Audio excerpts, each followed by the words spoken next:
야곱보다는 좀 더 나은 것 같다. 이 정도까지 나는 아니다. 이런 생각이 들기도 하고, 어떤 사람들은 야곱을 보면서 그래도 야곱은 3대째 믿음의 가정의 사람이기 때문에 나보다는 좀 더 낫지 않을까. 나는 이제 겨우 하나님을 믿는 집안이고 어렸을 때 주일학교 교육도 제대로 못 받았고 뭐 그런 생각을 할 수도 있습니다. 마치 제가 3대 기독교 가정인데 제 옆에 나는 5대째 우리 증조 할머니 때부터 막 교회를 개척하고 막 그랬다 그러면 약간 꼬리를 내리게 되는 것처럼 야곱은 그래도 3대 가정이기 때문에 나보다는 좀 더 낫지 않을까 이런 생각을 우리는 할 수 있습니다.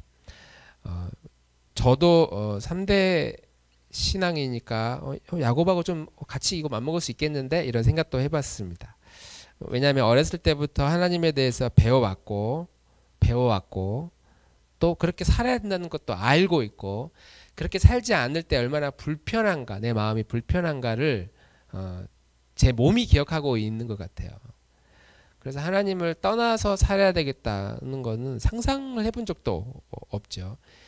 그러니까 요즘 교회를 다니다가 나 교회 안 다녀 이렇게 말하는 사람들이 이해가 되지 않을 정도로 그의 영혼이 달린 문제고 죽음 이후의 모든 세계가 다 보장된 이걸 그냥 다니기 싫으니까 신앙을 버린다고?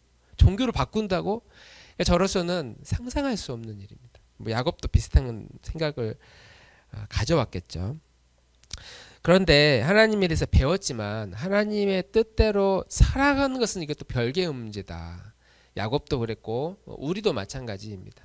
예수님을 믿긴 믿었는데 예수님의 뜻대로 하나님의 말씀대로 살아가는 것은 참 별개의 문제다. 이건 쉽지 않은 문제다. 이런 생각을 하게 됐습니다. 바로 이런 부분에서 이 야곱이 살아온 그런 삶과 우리 그리스도인들이 겪게 되는 일종의 혼란들이 이제 공감이 되겠다. 비슷한 상황을 우리가 나눌 수 있겠다 하는 생각을 이제 하게 됐습니다. 한번 예를 들어봤는데 예를 들어서 우리 교회 말고 우리 성도님들 가정에 아주 귀한 손님이 이제 찾아가겠다고 이제 연락이 왔어요. 우리 김미영 집사님, 박동원 집사님 전화 와가지고 예전에 다녔던 교회에 아주 존경하고 훌륭한 어떤 장로님인데 아주 그냥 대기업은 아니어도 어느 한 기업의 회장님이시고 재산도 엄청 많으시고 믿음도 진짜 좋으신 분이 갑자기 그냥 연락이 와서 생각이 나서 연락이 왔다고 한번 집에 찾아가고 싶은데 가도 되겠느냐. 그러면 김미연 집사님은 어떻게 오라고 하시겠습니까? 아니면은 오지 말라고 그러시겠습니까?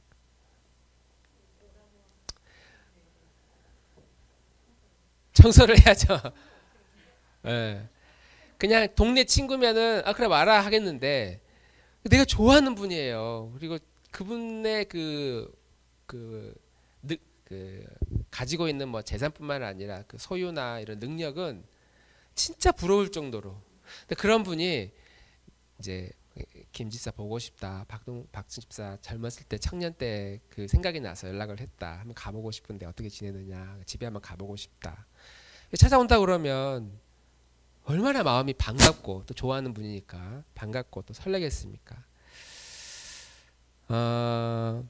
당연히 청소하겠죠. 집안 정리하고 잘 살고 있는 깨끗하게 지내고 있는 것을 이제 보여드리는 게 또 손님 맞이하는 거니까 청소도 하고 대접할 음료도 준비할 겁니다. 저도 마찬가지일 겁니다. 우리 나들목 교회 우리나라에서 아주 이름만 대면 알아주는 유명한 분이 교회 한번 가보고 싶은데 목사님 어떻게 지냈는지 궁금하기도 하다. 그러면은 저도 교회 청소하고 그분을 맞이할 준비를 할 겁니다. 음료도 준비하고 꼭 과일이나 다과도 준비해서 미리 따뜻하게 예배당도 해놓고 기다릴 겁니다. 저는 이런 행위가 누가 오겠다고 그러는데 그분을 잘 모셔야지라고 받아들이는 행위가 그리스도인들이 예수님을 영접하는 행위와 같지 않을까 이런 생각이 들었습니다. 예수님을 영접하는 거예요. 주님 제 마음에 오십시오. 누추하지만 제가 주님만이 이 구원의 길이라는 사실을 알게 됐습니다. 주님 나의 주인 되어 주십시오라고 예수님을 영접하는 거예요. 그분이 바깥에서 띵동하고 문을 두드리면 문을 활짝 열어주면서 들어오시도록 하는 거. 손님이 오겠다고 하면 그 손님이 우리 집에 들어오시도록 미리 준비를 하고, 또 그분이 주차장에 도착했는데 올라가도 됩니까? 그러면 올라오십시오라고 방에서 기다리는 것이 아니라 문을 열고 계단 밑으로 내려가서 그분을 이제 맞이할 준비를 맞이를 하는 거죠. 이것이 손님을 맞이하는, 귀한 손님을 맞이하는 우리 한 사람들의 태도고, 예수님을 영접하는 그리스도인들의 태도일 것이다, 이런 생각을 하게 됐습니다. 근데 그분이 이제 집에 왔어요. 딱 앉았어요. 그래, 김집사, 박집사, 임집사 이렇게 지내는구나 하면서 이제 살아온 이야기도 쭉 하고, 뭐 인생 이야기도 하고. 근데 이제 이분이 재산이 엄청 많으신 분이에요. 그 장난이 아니에요, 이분이. 그래서 이분이 기침만 해도 지금 우리 여기 계신 우리 분들의 그 집안 앞으로 미래가 달라질 수 있어요. 뭘 맡기려고 그러시나, 뭔가 계획을 했는데 좀 부탁을 할 게 있으시나, 이제 우리는 두근거리는 마음으로 잘 듣겠죠. 그분이 하는 말을 잘 들을 겁니다. 경청하고. 왜냐하면 존경받고 존중받아 마땅한 그 어르신이고 내가 좋아하는 분이고, 그분의 진짜 기침만 해도 우리 아이들의 그 미래가 보장될 만큼의 그 역량이 있는 분이다라고 한다면, 우리는 그분이 하는 어떤 말이든지 놓치지 않으려고, 실수하지 않으려고 예의 바르게 행동할 겁니다. 그분이 이제 한참 자기 이야기를 할 때 이제 뭐 끄덕끄덕거리면서 경청하면서 이야기를 듣다가 이제 부탁을 하는 거예요. 주소 하나를 주면서, 내가 사실 다음 주에 좀 급하게 볼 일이 있어서 좀 외국을 나가는데 이 주소에 가면은 좀 이렇게 어려운 사람들이 있다. 내가 통장에 얼마를 넣어줄 테니까 그거 가지고 뭐 필요한 것 좀 잘 준비해가지고 이 어려운 사람들 좀 도와주면 안 되겠느냐, 이렇게 부탁을 하는 겁니다. 그러면 우리 중에 그런 부탁을 거절할 사람이 과연 있을까요? 뭐 직장이 바쁘고 저 일이 요즘 바빠가지고 나 이거 시간 안 될 것 같은데요. 웬만큼 강심장이 아니고서는 안 되는 이야기보다 할 수 있는 방법을 찾을 겁니다. 제가 안 되면 누구한테 부탁을 해서라도 연차라도 써서 제가 그렇게 하겠습니다. 그러지 않을까요? 다음 주에 약속이 있고 저 가족 애들 챙겨야 되고 밥 차려줘야 되고 막 청소도 해야 되고 바쁜데 다른 분 없어요? 이렇게 말하지는 않을 것이다. 그러니까 이것이 우리 예수님을 믿고 예수님을 영접한 그리스도인들이 예수님이 원하는, 주님이 원하는 삶을 살아간다. 그러니까 주님이 우리의 왕이시다, 주인이시다 라고 고백하면서 살아가는 삶의 태도라고 할 수 있죠. 귀한 분이 내 안에 오셔서 잘 받아들였어요. 그분이 뭔가를 부탁을 하는 거예요. 근데 그 부탁에 대해서 우리가 거절하거나 외면하거나 모른 척하지는 않아야 된다. 예수님을 영접은 쉬운데 문 열어주고, 근데 그분이 뭔가를 부탁을 했어요. 그러면 이제 우리의 희생이 들어가는 거잖아요. 그렇게 희생을 하면서 주님을 위해, 주님이 원하는 그런 삶을 위해 살아가는 것은 마땅한 일이지만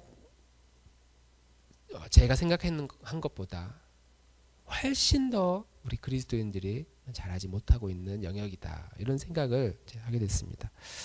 우리뿐만 아니라 많은 그리스도인들이 그래요. 예수님을 영접하기는 했지만 주님의 뜻대로 살고 싶어 하지는 않는 우리 안에 본능이 있다, 본성이 있다. 구원받아 천국은 가고 싶지만 그렇다고 해서 내 삶을 어디다 얽매이고 싶지는 않다. 저는 얽매이고 싶지 않다고 막 결사적으로 하나님을 반대하는 사람은 거의 못 봤습니다. 다 주님 뜻대로 살고 주님을 믿고 주님이 내 인생의 주인이라고 다 고백은 해요. 고백은 하는데 마치 우리 안에 우리가 의식하지 못해도 우리 안에 있잖아요. 좋은 바이러스가 있는 반면에 나쁜 바이러스가 있잖아요. 그리고 이 좋은 바이러스와 나쁜 바이러스가 항상 싸워. 그래서 대부분 좋은 바이러스가 이기기 때문에 우리가 이렇게 건강한 것이고, 어쩌다가 면역력이 떨어져서 나쁜 바이러스가 싸우면서 이겨요. 그럴 때 이제 몸이 아프거나 통증이 오거나 아니면 열이 나거나 이제 그런 것이죠. 우리 안에 하나님의 뜻대로 하고자 하는 마음과 그냥 내가 마음대로 살고 싶어하는 그런 이 두 마음이 매일매일 우리가 보이지도 않는 우리의 내면의 영혼의 안에 이 두 마음이 막 싸우고 있어요. 싸우고 있고 어느 날은 내가 마음대로 하고 싶어하는 그런 모습들이 이겨서 그냥 내 생각대로 막 살고, 어느 날은 그래도 내가 주님 말씀에 순종해야지 하면서 주님의 뜻에 따라 살기도 하고, 이렇게 두 마음이 싸우는데 우리 그리스도인들은 이 싸움의 본질을 너무나 간과하고 있다. 너무나 쉽게 여기면서 살아가고 있더라. 야곱은 이것이 오늘 그리스도인들이 겪고 있는 가장 심각한 어떤 신앙의 갈등이고, 대부분이 겪고 있는 그 은밀한 혼란이다. 저는 이렇게 한번 정의를 내려봤습니다. 많은 그리스도인들이 겪고 있는 그 은밀한 혼란이다.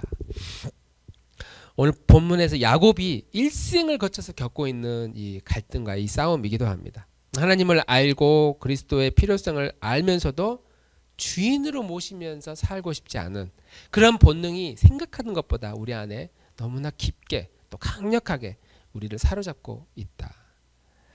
이것을 이 구약 성경의 하나님의 메시지는 야곱을 통해서 우리에게 말씀하고 있습니다. 야곱은 이 과정을 어느 한 순간이나 특별한 사건, 이런 계기 혹은 훈련이나 교육 이런 걸 통해서 배워나가는 것이 아니라 전 일생을 통해서 배워나가고 있고, 그 과정이 그리 만만치 않은 시간이었습니다. 험한 시간이었습니다. 마지막 야곱의 인생 끝에 이런 고백을 하게 되죠. 그만큼 중요한 작업이 내 안에 이 두 마음이 싸워서 주도권을 하나님께 내어드리는 이 작업이 그만큼 중요한 작업이라고 한다면, 그 작업의 실체를 발견하게 된 시간이 오늘 야곱은 야복강에서 있었던 이 사건이고, 우리도 우리 인생의 이런 야복강에서 겪을 만한 그런 시점들이 우리에게도 있다. 단 한 번이 아니라 여러 번 이런 시간들이 우리에게 있을 것이다. 그래서 우리는 이러한 과정을 겪으면서 하나님에 대해서 좀 더 진지하게 성찰하게 되는 것이죠. 우리 스토리는 대부분 잘 알 거라고 생각합니다. 야곱이 이제 삼촌 집에서 4명의 아내와 12명의 아들들을 이제 거느리게 되고 이제 고향으로 돌아옵니다. 고향으로 가는데 또 재산을 가지고 고향으로 가는데 마음 한편에 이제 불안함이 있어요. 형이 나를 어떻게 할 것이냐. 고향으로 간다는 소식을 이제 미리 알렸는데 그럴 거 아닙니까? 20년 전에 떠난 동생이 고향으로 돌아온대. 왜? 그때 내가 가지고 있었던 내 장자권과 아버지의 모든 축복권을 얘가 다 빼앗아서 도망쳐 버렸어. 근데 20년 후에 다시 돌아온대. 그 사이에 부모의 에서와 이삭과 리브가 사이에 그 집안의 모든 주도권은 이제 에서가 다 가지고 있을 거 아닙니까? 형이니까. 동생은 떠났으니까. 그러면 이제 이렇게 살다가 동생은 없으니까 이 집안의 재산은 자연스럽게 내가 다 이제 받게 될 것이다. 암묵적인 분위기가 있는데 동생이 어느 날 다시 돌아온다. 형이 생각할 때 장자권에 대해서 동생이 주장하기 위해서 오려고 하는 것이 아닌가. 이놈이 사기를 치고 나를 속이고 장자권을 빼앗아 갔는데 이제 와가지고 그 장자권을 주장하겠구나. 형의 입장에서는 그런 생각이 들 거 아닙니까? 그러니까 당연히 경계를 하겠죠. 그러한 생각을 야곱이 아마 예상을 했던 것 같습니다. 자기는 그런 마음이 전혀 없는데 형이 분명히 나를 경계할 것이다. 그래서 이제 미리 사람을 보내서 자신의 근황에 대해서 이렇게 알립니다. 3절에서 5절 우리 같이 한번 읽어보겠습니다.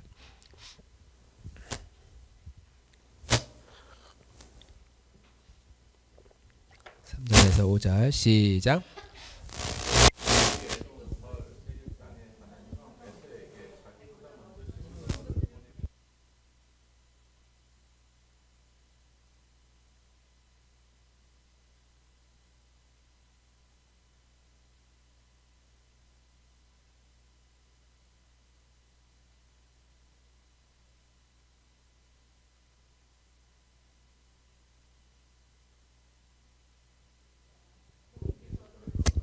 보아주십시오. 아멘. 이제 야곱의 마음에 지금 이제 이런 마음이 있는 거예요. 형이 나를 경계할 것인데 형님 저 재산이 많아졌습니다. 저 부자입니다. 그러니 안심하시고 저를 불쌍히 여겨주십시오. 너그럽게 봐주십시오. 이제 그런 마음으로 이제 미리 이제 전가를 보냅니다. 신부는 종들을 이제 보내는 거죠. 그런데 이렇게 소식을 전했는데 형이 군대를 이끌고 자기에게 오고 있다는 거예요. 이때까지만 해도 형은 지금 분노하고 있었던 것 같습니다. 동생을 치기 위해서 군대를 데리고 400명 데리고 이제 야곱을 향해 이제 출발했습니다. 그 소식을 야곱에게 심부름꾼들이 알려주는 거죠. 6절 7절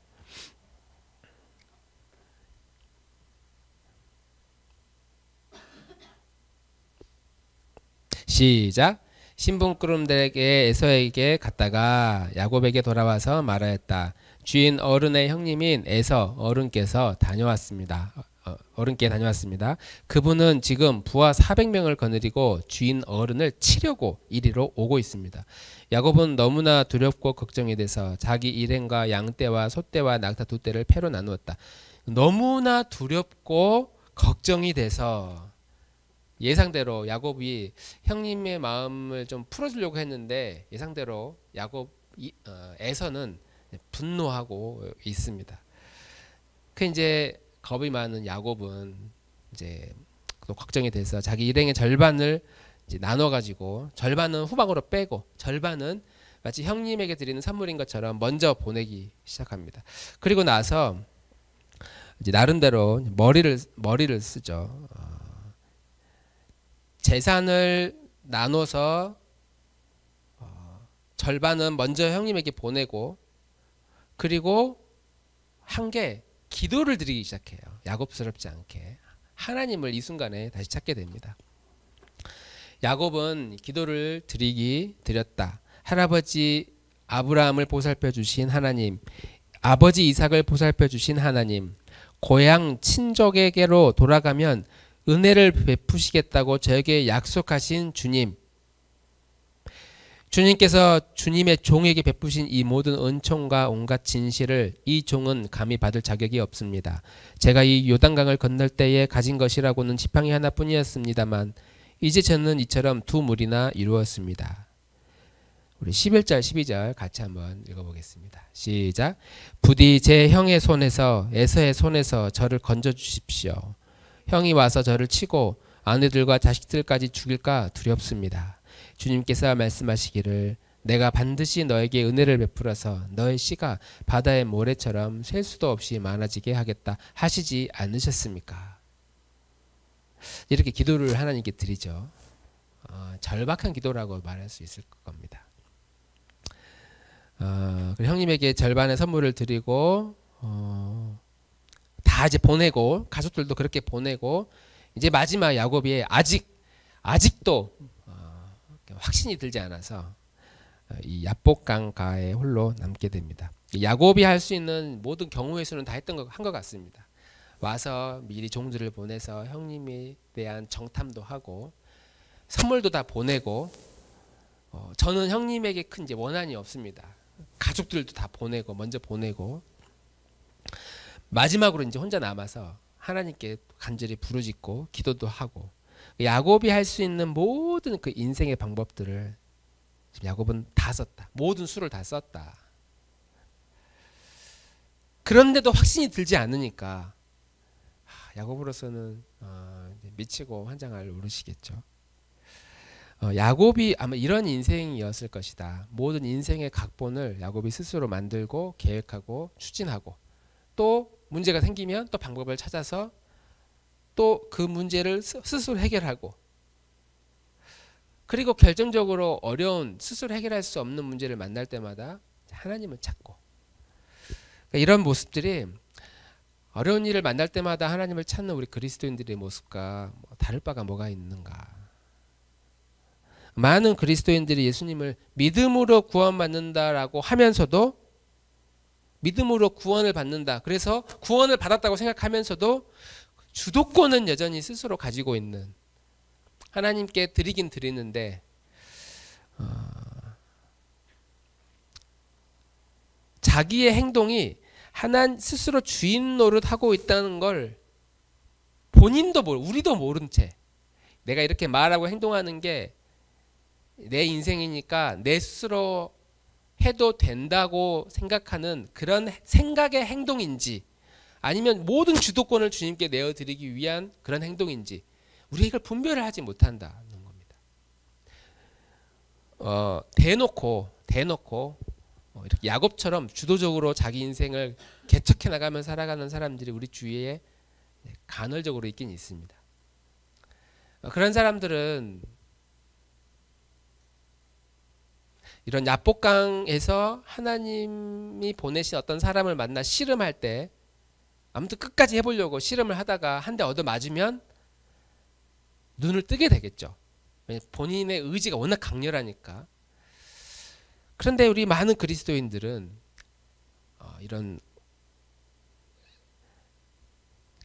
이게 내 자신의 주장을 말하는 건지 아니면 주님의 뜻 안에 다 맡기는 건지에 대한 이 분별이 아주 모호하다. 특히 우리나라처럼 기독교의 이제 시간들이 3대 혹은 4대 100여 년 이상 넘어가고 우리 자녀들은 대부분 어렸을 때부터 교회 다녔던 아이들, 그리고 사회적으로 기독교가 지탄을 받고 있고 점점 기독교에서 말하는 가치의 힘이 잃어가고 있는 이 시대에 이러한 분별력은 더더욱 사라지고 있다. 하나님이 우리 인생의 주인이라는 걸 알면서도 그렇게 주도적으로 살아가지 못하는, 여전히 스스로 주인 노릇하고 있어 하는 그 우리의 모습이 우리가 상상하는 것보다 훨씬 더 많이 있다라고 하는 겁니다. 오늘 야곱은 이제 하나님이 보낸 어떤 사람과 함께 씨름을 하게 됩니다. 천하장사 이런 씨름 우리는 생각을 하게 되잖아요. 근데 그런 씨름이 아니고 붙잡다, 필사적으로 이렇게 껴안다 이런 의미가 있고, 혹은 뭐 먼지를 일으키다 이런 의미가 있습니다. 씨름, 아베크라는 그런 단어인데, 이 싸움은 야곱이 저 사람과 씨름한 게 아니고 저 사람이 누군가인지 모르지만 처음에는 누군가가 와서 야곱에게 씨름을 겁니다. 야곱을 딱 붙잡았어요. 정신 차려 막 그랬는지 모르겠어요. 그때 아마 야곱의 그 판단은 이미 이제 흐려지고 더 이상 할 수 있는 게 없고, 그래서 그냥 진짜 아무 거라도 붙들고 넘어뜨려 보고 싶어 하는 그런 마음에 아주 불같은 필사적인 어떤 의지가 발동을 하는데, 그래서 그 대상이 이제 그 화풀이 대상이 저 사람이 된 거죠. 꽉 껴안고 당신이 누군지 모르겠지만 이 독이 바짝 오른 이 야곱은 내가 당신이 이게 하나님은 아니지만 내가 당신을 어떻게든 꺾어버리겠다. 그러면서 필사적으로 이 사람을 놓지 않으려고 씨름을 하게 되는 거죠.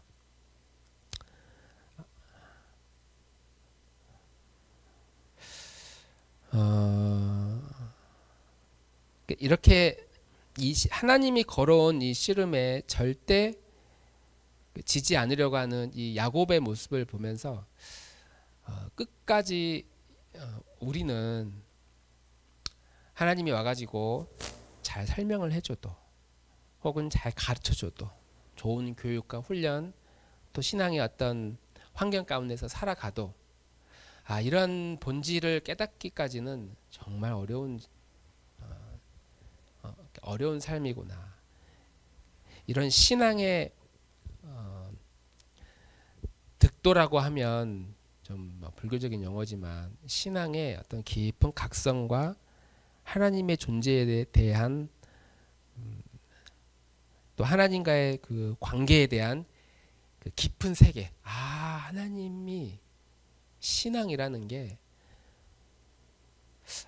이런 걸 의미하는 건가? 라고 하는 깊은 발견들, 그런 발견을 우리의 힘으로는 절대로 그걸 알 수가 없다. 오늘 이 야복강에서 끝까지 지지 않으려고 이렇게 붙들고 있는 그 야곱의 모습이 바로 그러한 우리 그리스도인들의 모습이다. 하나님이 개입해 주지 않으면 그냥 이렇게 생각하는 거예요.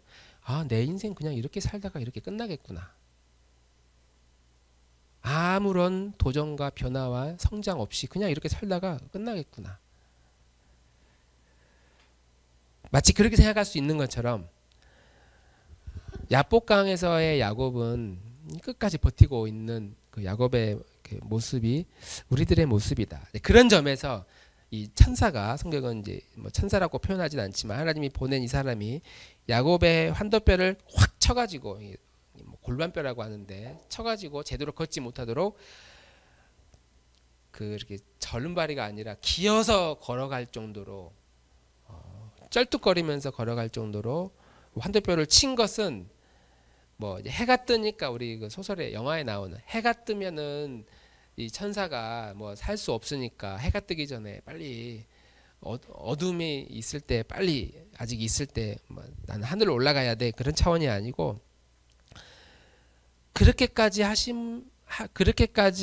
하셔서라도 이 야곱이 깨달아야만 하는 그 신앙의 세계를 발견하도록 하는 하나님의 열심이다. 야곱의 그 육체의 한계를 깨트려 가지고 인간 도리, 사람의 도리를 더 이상 하지 못하는 모습이 돼도 그렇게까지 하면서라도 야곱을 사랑하시는 하나님의 그 열심을 우리가 볼 수 있다.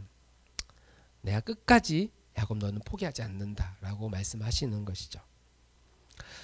이런 모습이 우리는 어디에서 발견할 수 있냐면, 그렇다고 모든 사람들의 환도표를 다 치면서 다닐 수는 없잖아요. 여기 계신 분들이 우리가 예수님의 말씀을, 신앙의 본질을 잘 깨닫지 못해서 그냥 이렇게도 살아보고 저렇게도 살아보고 잊으면서 살다가 또 어느 날은 은혜를 받아서 또 도전으로 살다가 막 그렇게 살다가 말 안 들을 때마다 하나님이 우리의 삶의 어떤 한 일부분을 치기 시작하면 우리 다 그 절름발이 다 그 장애인들이 될 겁니다.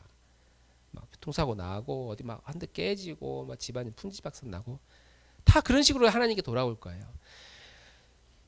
그런데 다 그렇게 할 수는 없기 때문에 하나님이 결국 누구의 환도뼈를 찌시느냐, 본인의 아들을 십자가에 세워놓고 자기 아들의 환도뼈를 막 쳐버리는 거예요. 너희가 이렇게까지 이런 모습을 보면서까지라도 너희의 의지와 너희의 생각대로 산다면 더 이상 나는 어떻게 할 수 없다. 그러나 내 아들이 이렇게 비참하게 십자가 위에서 죽어가는 그 모습을, 그 의미를 발견한다면 그 사람은 이 신앙의 본질, 모든 주도권이 그리스도에게 있다는 이 사실에 대해서 눈을 뜨고 발견하고 새로운 인생을 살아가게 된다. 우리는 이 십자가에 달리신 예수 그리스도의 그 보혈과 그 피 흘리심을 보면서 이렇게까지 하면서 하나님은 우리를 살리시려고 하시는구나. 우리가 신앙의 본질을 깨닫기를 원하시는구나. 그런 점에 있어서 우리는 어떤 죄와 허물과 우리의 연약함과 우리의 부족함과 교만과 무지, 이런 것 때문에 우리의 세월을 낭비하고 방황하고, 그리고 그래서 더 그래도 고집부리고 그래서 더 혼란스러워하는 이런 시간들이 우리에게 있다고 하더라도 하나님은 끝까지 우리를 붙드시겠구나, 끝까지 우리를 놓지 않으시겠구나. 그러한 하나님의 이 사랑의 열심을 이 야곱의 인생을 보면서 우리는 발견할 수 있습니다. 야곱의 생애를 통해서 배울 건 하나도 없지만 이러한 야곱을 끝까지 붙들면서 사랑하시고 인도하시고 선한 길로 이끌어 가시는 그 하나님의 그 사랑은, 그 사랑이 변함이 없다라고 하는 그 사실을 우리는 마음속에 또 깊이 새기며